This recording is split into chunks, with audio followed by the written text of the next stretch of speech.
Next, we'll discuss about multiplexing and demultiplexing in computer network. How exactly we are going to use the concept of multiplexing and demultiplexing. Already we have discussed about the concept of multiplexing, where in the previous semesters or previous subjects what we studied, logic design, multiplexer and demultiplexer. Multiplexing, the definition of the multiplexing is many to one. Okay, for example, if I'm going to take three different messages, adding, and I'm going to send in a channel, that we can call it as a multiplexing. Then demultiplexing, I'm going to divide that many to one. Okay, I'm going to give three differents as an input and demultiplexing one input that will be going to divide further three or more outputs, that we can call it as a demultiplexing. Okay, while using multiplexing and demultiplexing in the computers, okay, we are going to open many applications to connect to a multitude of servers or other computers at the same time. Okay, we are going to use while using a computer, one or more applications we are going to connect to the server with respect to the other computers at the same time. Okay, that we can call it as a multiplexing. In multiplexing and demultiplexing, here we are going to just the concept which describes the process of the transmission of data generated by a different applications simultaneously. And we are going to transmit that when we are going to arriving at the transport layer, each data segment is independently processed. Okay, and we are going to send that appropriate data to the application layer in the destination machine. Like that, it will be going to work with respect to the multiplexing. Okay, here in the left side we can observe that it's a multiplexing. Here I am going to use FTP, HTTP, DNS, that is file transfer protocol, hypertext protocol, and domain service DNS, domain network service, and SMTP. These are the different applications what we are going to transmit. This is application layer. Then it will be going to, we can use only one TCP or here user datagram and TCP, transfer control protocol I have used. Other than this, we can use only one, either it may be TCP or it may be UDP we can use. This is your transport layer and this is your application layer. Why? Because these are the applications, different applications what we are going to use here. These different applications I am going to send with a single layer, that is either it may be TCP or it may be UDP. You can take it as example these are multiple applications that I am going to transmit to the a single transport layer, that is your TCP, transfer control protocol. This here we can observe that it's a multiplexer. Two different applications it will be transmitting in a single transport layer, then that will be connected to the internet protocol. Here I have taken two different example. Here I am going to use two different applications with UDP. Again I am going to add two different TCP as well as UDP to the one IP or one internet protocol. Okay, then we are going to transport layer, it will be going to gather the data and it will be going to receive from the different sockets or encapsulates from the which it will be going to transport the headers. Okay, it will be passing over resulting segments to the network layer. It is called as a multiplexing, that we can going to add these two added in the single TCP, that we can call it as a multiplexing, or TCP and UDP together it will be going to transmit a data to the internet protocol, that is also we can call it as a multiplexing only.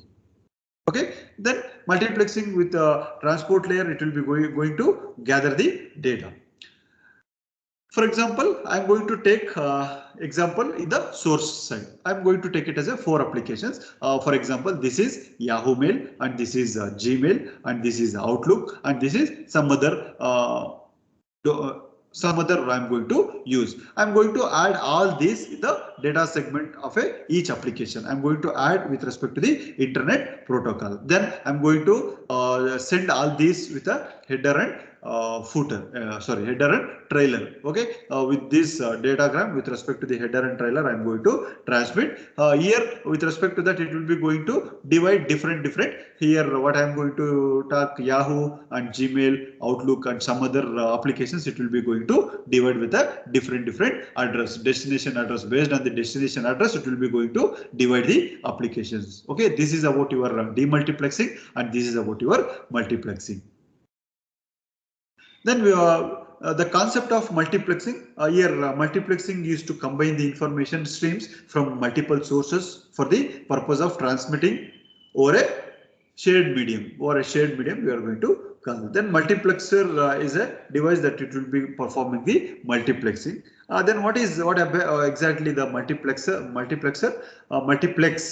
Multiplex is the to separate the information that has been multiplexed back into the in its constituent information streams. It will be going to divide the different streams of applications. Then demultiplexer, a device that performs the demultiplexing, means it will be going to divide the different applications that we can call it as a demultiplexing of a output. Demultiplexing of a output. This is the one of the multiplexing and demultiplexing of the concept where exactly we are going to use in the computer network.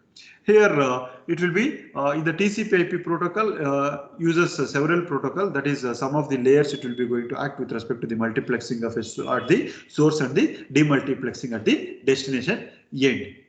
With respect to the multiplexing, it will be going to means that a protocol at a layer can be encapsulates with respect to the packet from several next higher level protocols. It will be going to use it at one at a time. It will be going to use either it will be multiplexing. With respect to the demultiplexing, the protocol can encapsulate, and the opposite version of that it will be decapsulate, and it will be going to deliver a packet to the several next higher levels. It will be going to use. Here it will be going to show a exactly clear picture about your multiplexing as a demultiplexing. Okay, what we discussed in the previously multiplexing and demultiplexing, there we are going to use it as a select lines. Here no need to study of the concept of select lines. Here multiple signals I'm going to add, and it will be going to transmit in the single channel, and that is the internet protocol. Through the internet protocol I'm going to take a different channel. This is multiplexing with a single channel. We are going to add all these channels in the single channel, and here I am going to divide all different applications to a different path. It will be going to divide.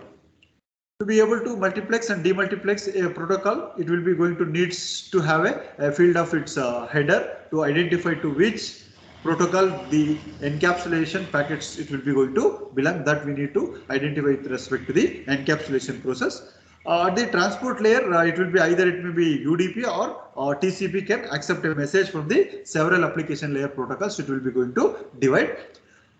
At the network layer, internet protocol can accept a segment from TCP or the message. It will be what we are going to call message from the several application layers protocols. It will be going to consider. At the network layer, the internet protocol can be accept the segment of a TCP or UDP user datagram protocols. With respect to the internet protocol can also be accepted a packet from other protocol such as ICMP, IGMP and so on. It will be going to consider. Okay, this is the main concept of a multiplexing and demultiplexing. How exactly we are going to use multiple applications at a same time. For example, now I am going to use a Gmail, Yahoo, YouTube, Google, different applications I am going to use, or I can use multiple applications at a single time in the single system. That is the main exactly what we are going to use, that applications that we are going to discuss in the multiplexing and demultiplexing of a computer network. Okay, thank you.